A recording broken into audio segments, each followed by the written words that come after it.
Alright, kumusta mga Kawol TV? Another day, another spearfishing day.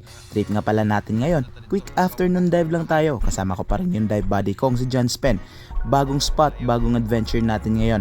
At siya nga pala, kung bago ka pa lang sa channel ko, huwag kalimutang mag-like, subscribe, and hit the notification bell para updated ka palagi sa mga spearfishing video ko. At paki-like and follow na lang din and share din sa mga video natin posted on Facebook by Renla, Brian, and Walker Intong. Kaya, let's go! Mana meron na han? Pwede ra? Aw. Asa may gawas taan eh? Kani nga plug? Or kani? Kani nga buya? Aw, sige ari may ari. Aw. Diri may go park kay safety ang motor ba dito kay kuan man? Oh.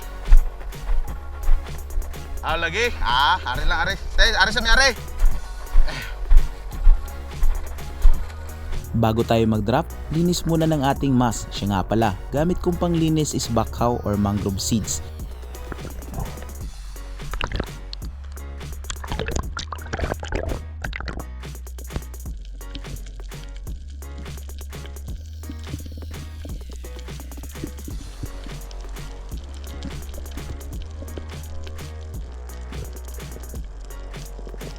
First drop natin, shallow water hunting muna tayo para mag-trigger yung diving reflex natin. At dito na nga, may naspatan kagad tayong isang kitong or rabbit fish. Sa likod dumaan, hirap mag-backflip ng ating pana. Kaya inabagan ko na lang, sabay fish call at yun, lumapit and then take the shot.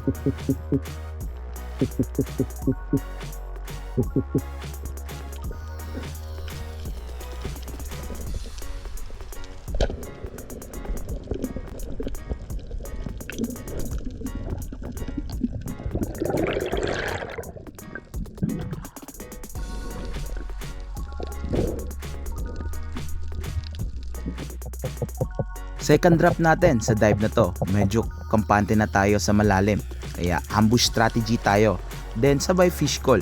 Kaso walang lumapit na mga pelagic, kaya ginawa ko, tinira ko na lang yung strip snapper or bangalaw, pamasahe na rin. Sayang kasi yung breath hold natin, nasa malalim pa naman tayo, para may pang goods na pang ulam or pamasahe na tayo paakyat.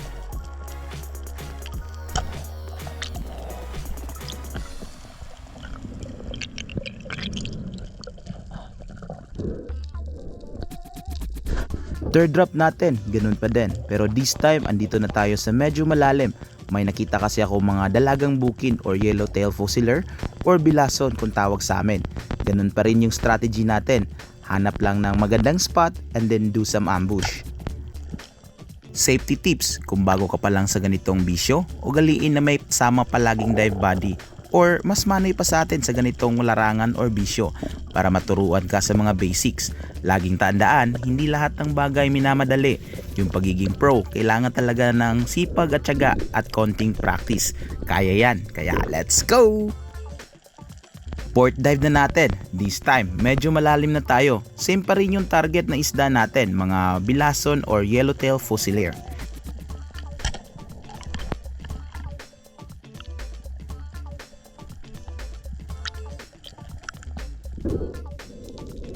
Ito nga palang overview ni John Spen. First catch niya, nasa mababaw lang, isang rabbit fish or kitong. Ito yung pinaka good example na hindi mo na kailangan pang pumunta sa malalalim kahit nasa mababaw ka lang, meron pa ding isda.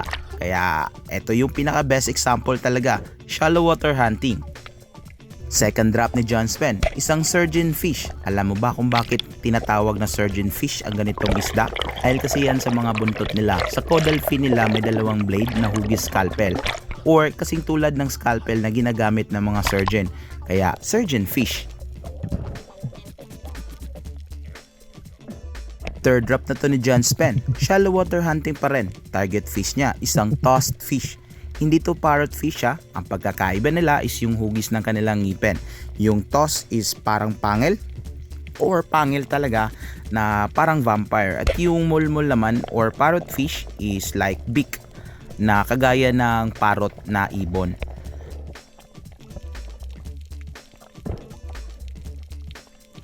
At ito yung last catch ni John Spen, isang red mouth grouper or tawag sa amin isang pugalo. Anong tawag nito sa inyo? Paki-comment down below naman po para malaman ko.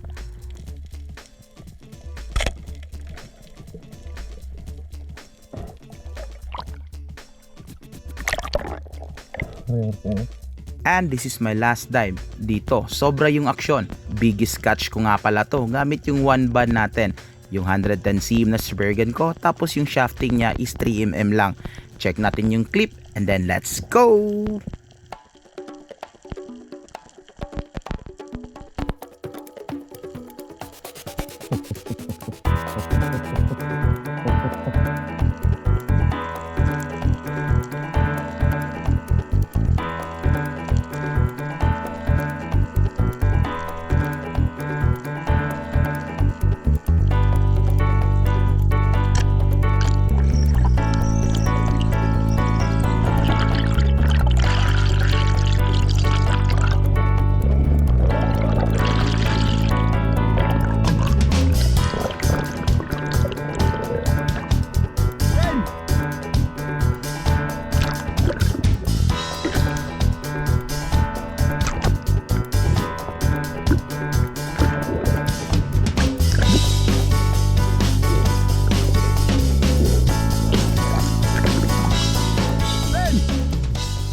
Dito nga pala sa clip na to, hindi nakapag double shot yung dive body natin. Meron din kasi siyang isda na nire-retrieve kaya hindi niya ako narinig. Kaya no choice tayo. Solo-solo na lang na may halong dasal.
At yun, hawakan ko sa wakas. Pahirapan pa nga, pero ang saya na may halong kaba.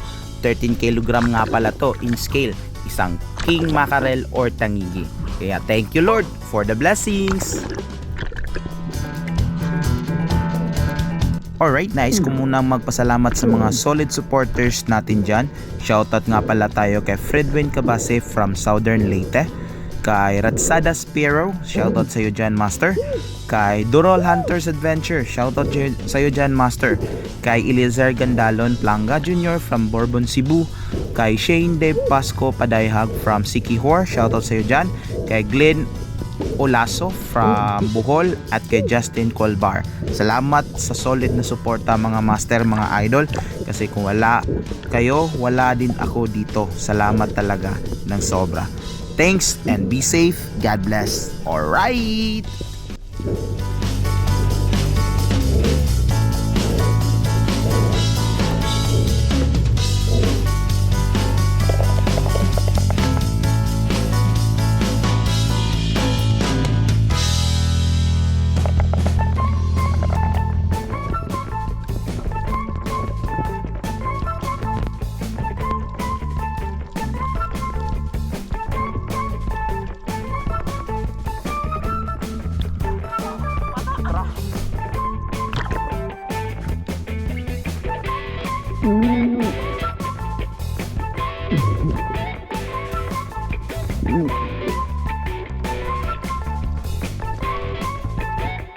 At dito magtatapos ang ating spearfishing video for today at sana nag-enjoy kayo. Salamat sa panonood, ingat at dive safe. See you next episode. Alright! Kwarta sa hangin. So, ilaw. Kano ko, presko po kayo. Magkupog yun lang yung pana. Karoon pa na. Balo lang sa balik sa kuhan. Kadyotra, napatay man dayon.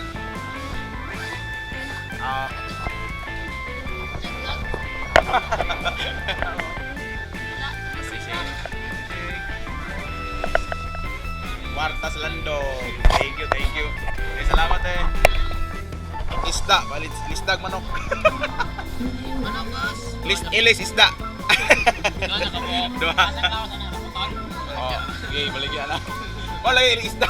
Lisdag manok.